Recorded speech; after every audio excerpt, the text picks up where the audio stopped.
Negotiations with Iran. Thousands of paratroopers trained to deploy within 18 hours are on their way to the Gulf. The US 82nd Airborne Division is on its way to the Middle East.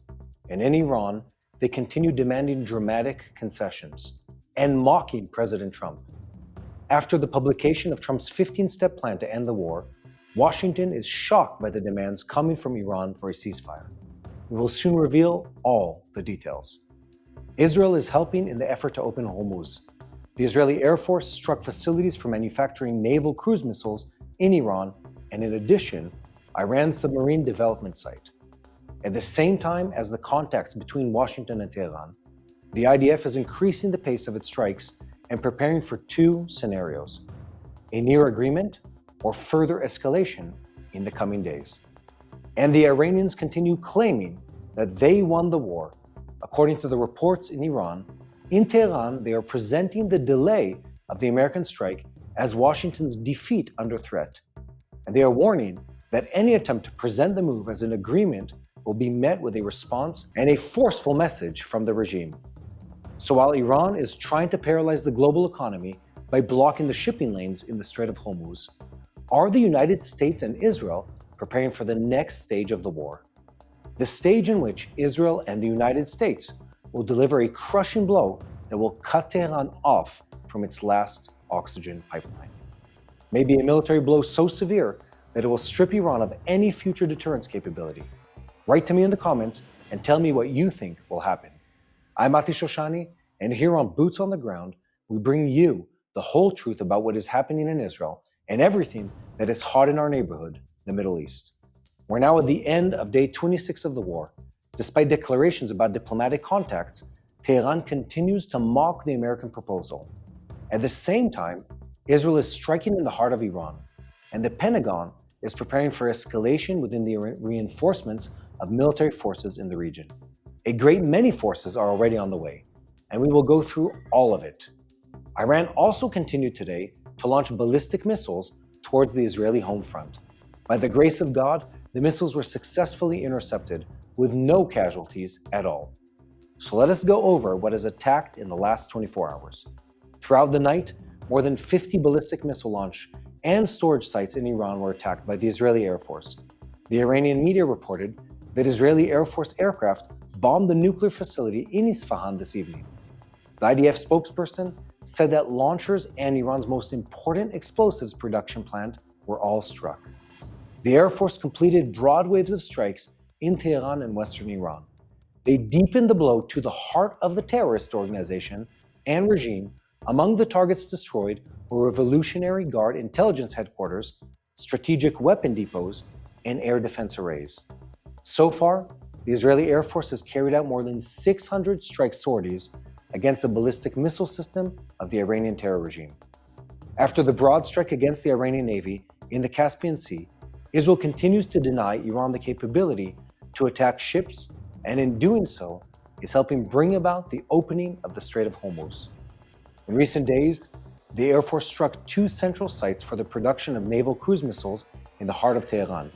In addition, the Israeli Air Force struck in Isfahan a central site, unique of its kind in Iran, responsible for the development of submarines and unmanned vessels for the Iranian Navy. In the IDF, they estimate that the strike will significantly slow the development and force-building capabilities of the Iranian naval forces. And meanwhile, Iran is rejecting the American proposal to end the war. That is what a political security source told the Lebanese El-Mayadeen network, which is identified with Hezbollah, noting Tehran informed Pakistan that it cannot accept the 15 points of the American proposal. So as I said, it appears that Iran is rejecting Trump's 15-point plan for ending the war. Today, it was published that Tehran is insisting on dramatic concessions that were already rejected in the past by the Trump administration. Among the new demands, to close the American bases in the Gulf states and ensure a new order in the Strait of Hormuz.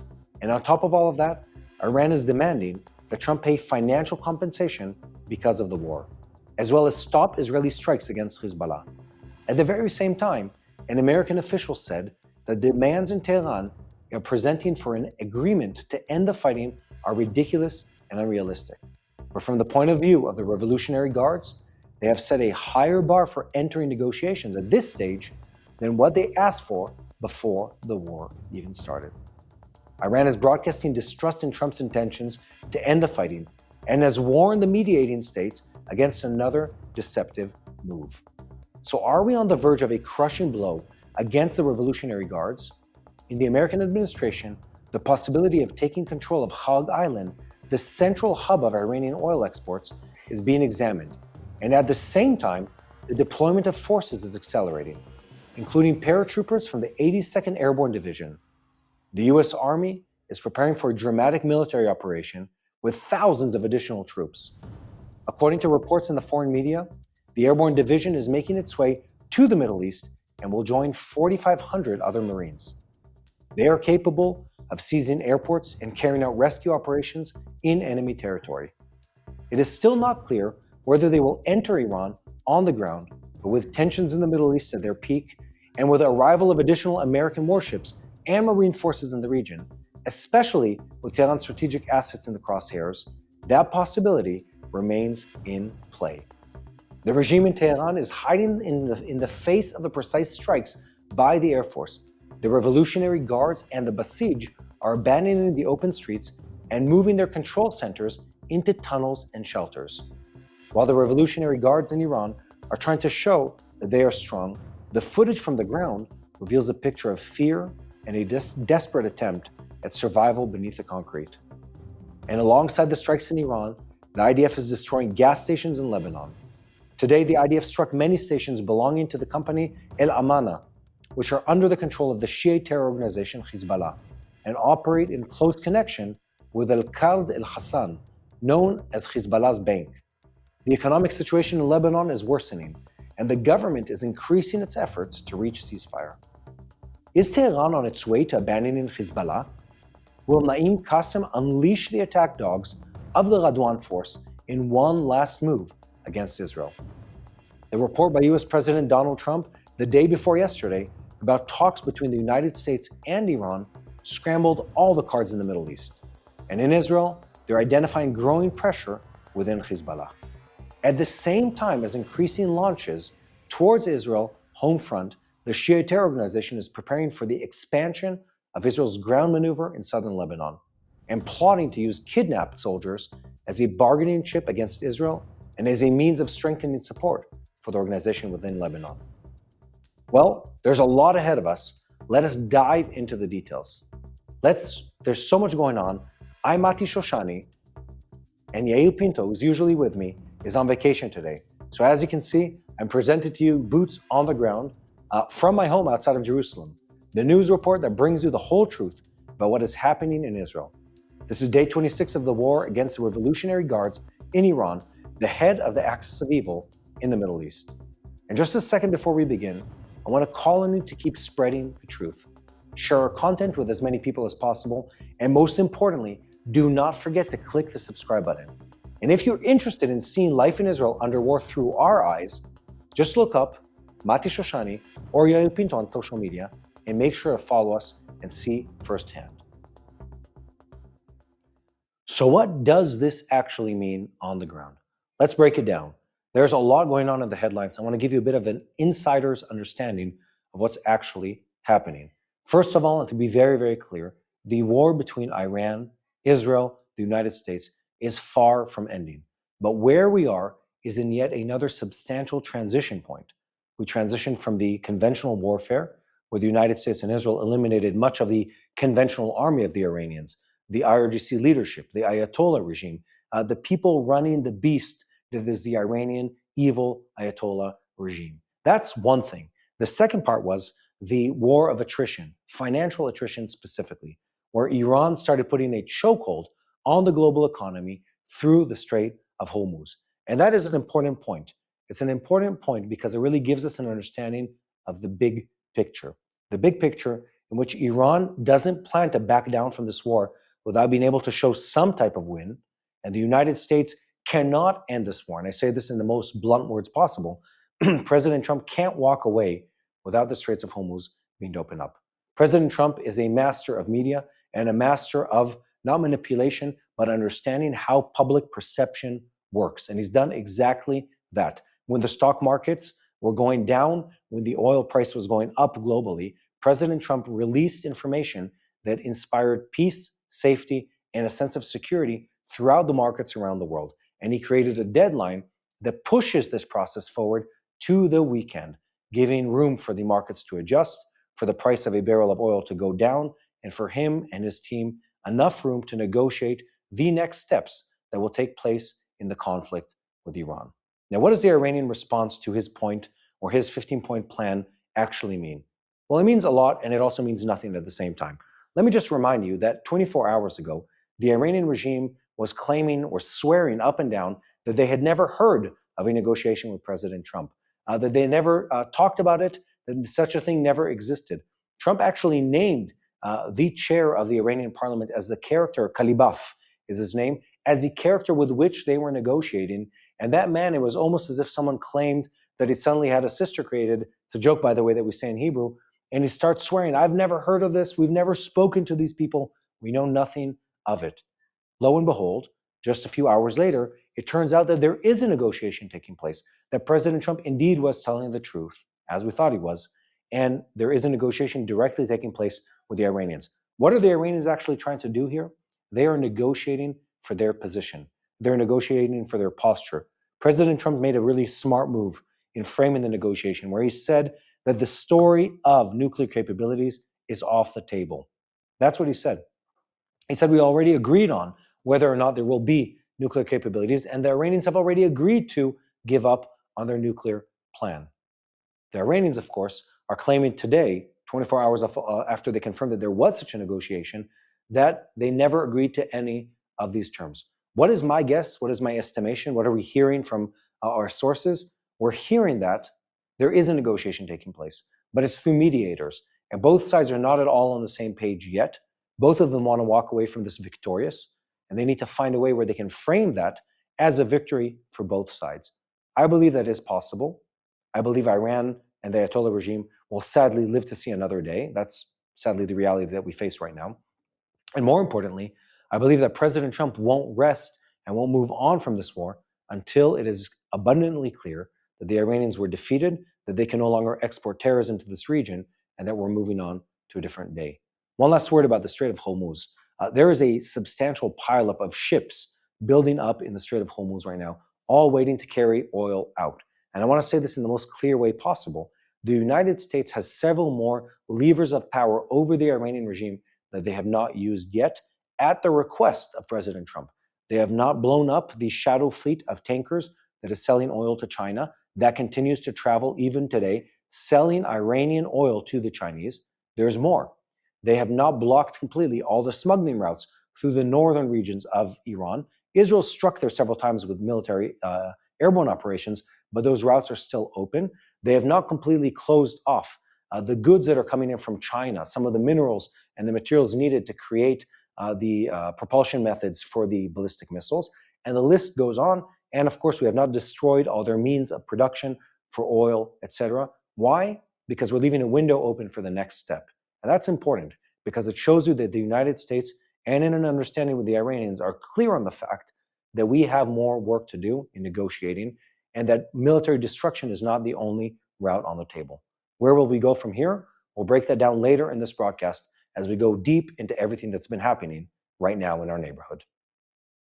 Keep spreading the truth, share our content, and once again look for me, Mati Shoshani, and Yair Pinto on social media to see life in Israel under war through our eyes.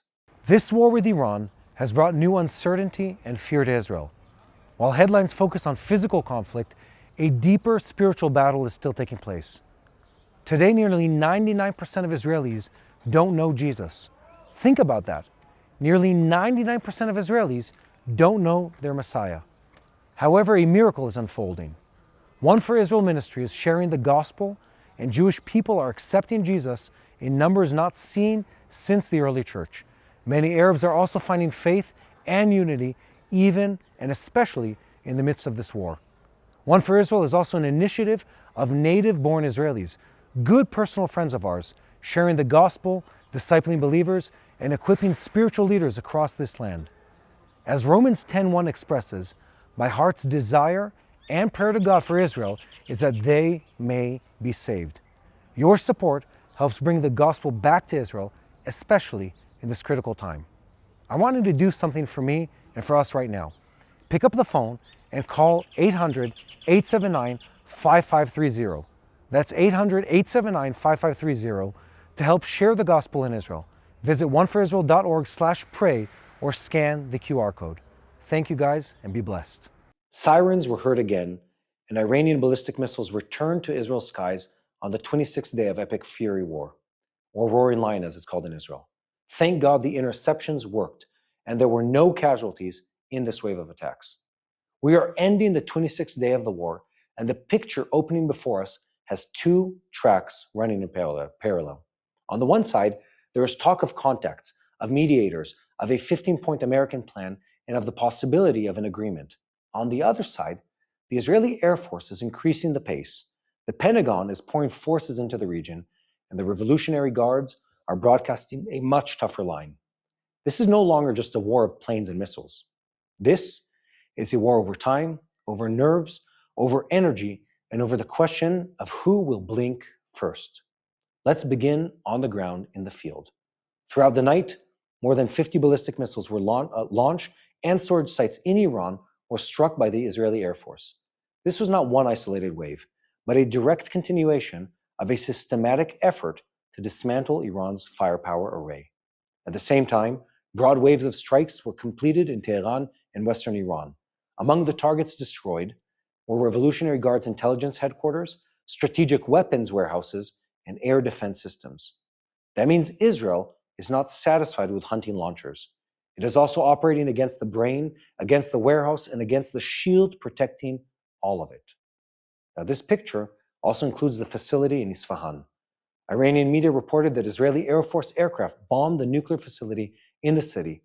At the very same time, it was reported that launchers were struck, as well as Iran's most important explosives production plant. This is a site where explosives were developed and produced for a range of weapon systems. That site had already been struck in the past, and the Iranian regime tried to restore it. That's why striking it now is especially important. It doesn't only damage production, it also cuts off an attempted recovery in the middle of the war. And this joins a number that is already hard to ignore. So far, the Israeli Air Force has carried out more than 600 strike sorties against the ballistic missile array of the Iranian terror regime. At the same time, it was updated today that the IDF has crossed the threshold of 15,000 munition dropped in Iran since the beginning of Operation Roaring Lion. That is an enormous amount of firepower, and it explains why the IDF is now identifying not only physical damage, but also signs of erosion inside the Iranian launch array.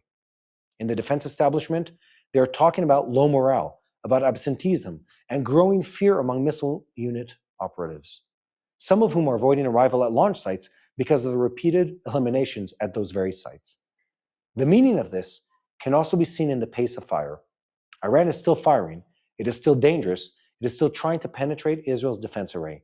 But at the same time, there's a clear Israeli effort to hunt every launcher that comes up, every storage site that is exposed, and every cell that approaches the launch line. Just in the last 24 hours, footage was published showing the destruction of a loaded ballistic missile launcher ready to fire towards Israel. This is exactly the kind of move that reflects the operational logic of Day 26. Not to wait for the barrage, but to dismantle it before it even leaves the rails. This day also exposed something else, very important in the maritime arena. After the unusual strike on the Iranian Navy in the Caspian Sea, Israel is continuing to deny Iran attack capabilities at sea. The Air Force, guided by military intelligence and the Navy Intelligence Department, struck in recent days two central sites for the production of naval cruise missiles in the heart of Tehran. Those sites operated under the direct supervision of the Iranian Ministry of Defense and were used for the development and production of long-range naval cruise missiles, the kind that can quickly strike targets both at sea and on land.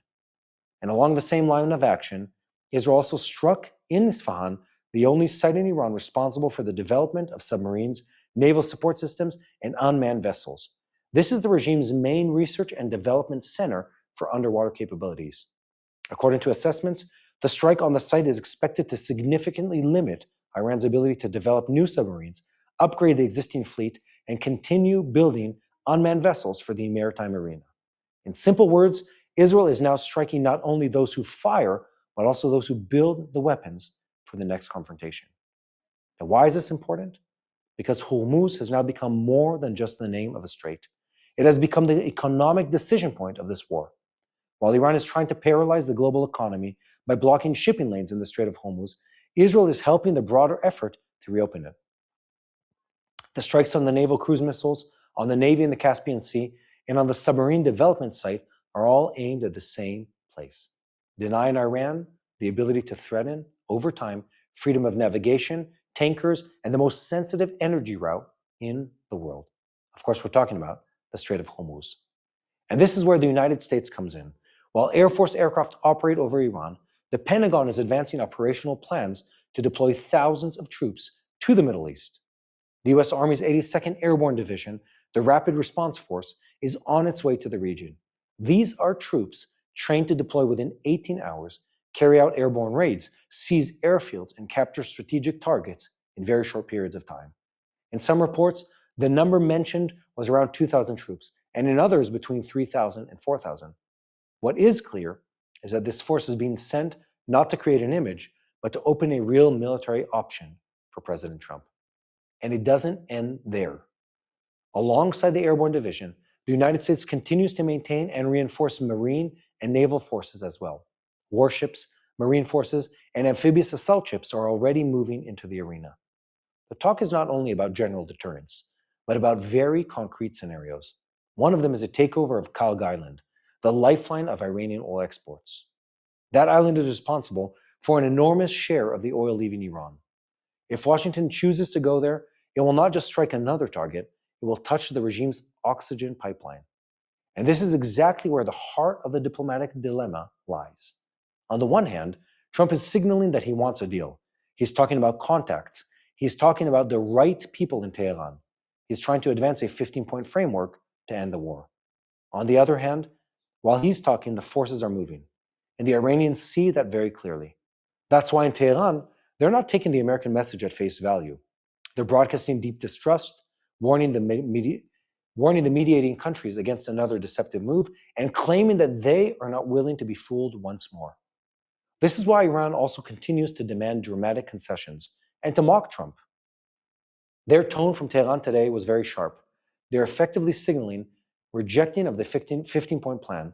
They're demanding official and practical control over the Strait of Hormuz, and that they can collect payment from ships passing through it. They are demanding guarantees that war will not resume. They are demanding an end to Israeli strikes against Hezbollah. They are demanding the full removal of all sanctions. They are also demanding, listen to this, compensation for war damages. And they are refusing any limitation on their ballistic missile program. In other words, Tehran is now putting on the table a list of demands that in Washington looks like a wish list detached from the reality on the ground. On the American side as well, these demands were defined as ridiculous and unrealistic. But it's important to understand something. From the point of view of the Revolutionary Guards, this is not necessarily meant to bring a quick agreement. Their meaning to harden their position, to buy time, and show the public in Iran that the regime is not folding even while under fire. And this connects to what is happening inside Iran itself. In recent days, an increasing picture is emerging of a regime trying to appear strong but acting out of fear. Footage from the ground indicates that the besieged forces, the enforcers of that regime, and their supporters are moved to operate under bridges, in tunnels, and in hiding places.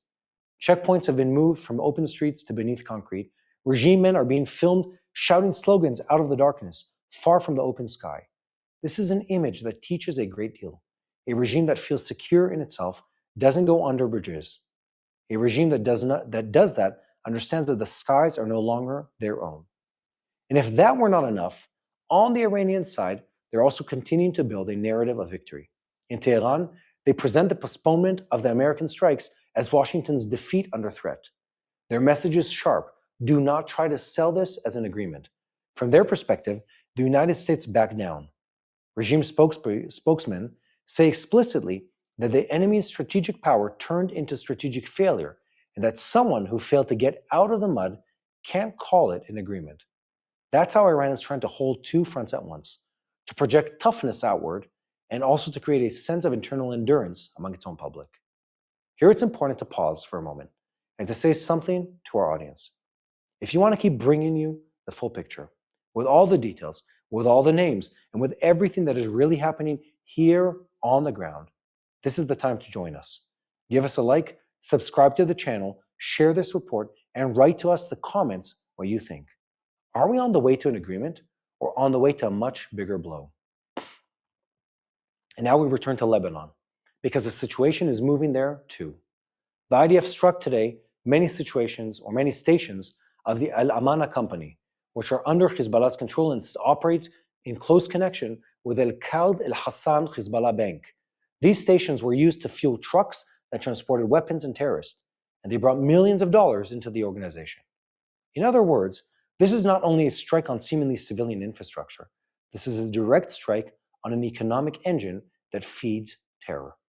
In Lebanon, the economic situation is worsening, and pressure on the government is increasing. President Yosef Aoun is trying to advance a move to stop the war and begin negotiations. At the very same time, Hezbollah remains on the familiar line.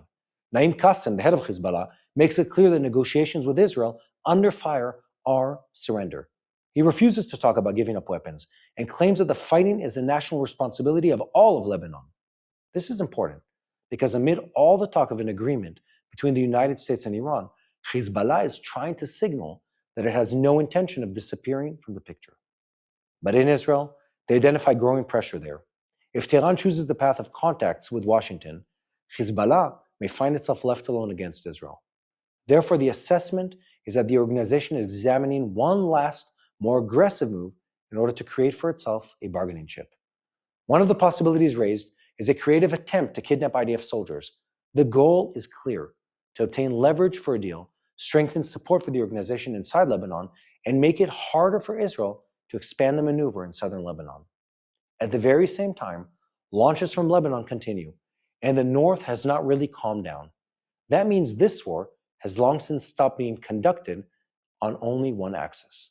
Iran, Hormuz, Kharg Island, Lebanon, Hezbollah, the Gulf, American forces, strikes on industrial infrastructure, and diplomatic maneuvering, everything is now connected into one campaign.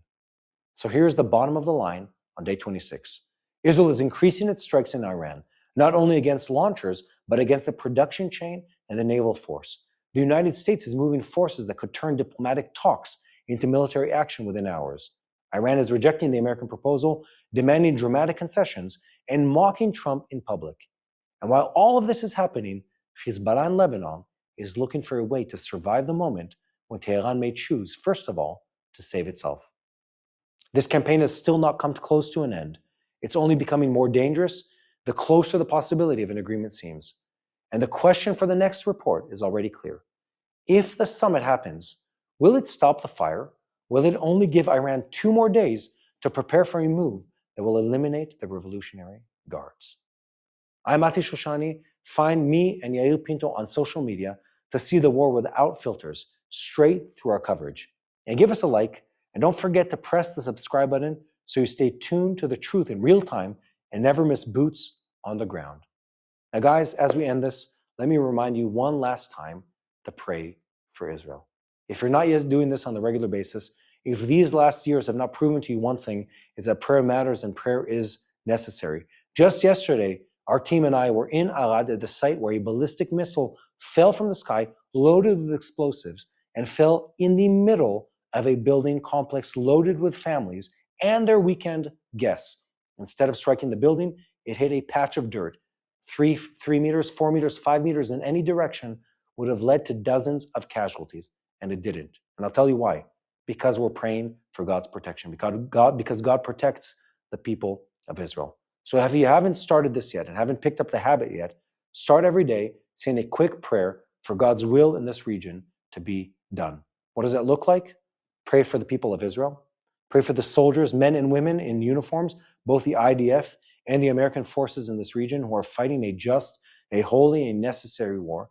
Pray for the supernatural protection of this country and for a quick and efficient way to remove the regime in Iran and replace it with something better for those people.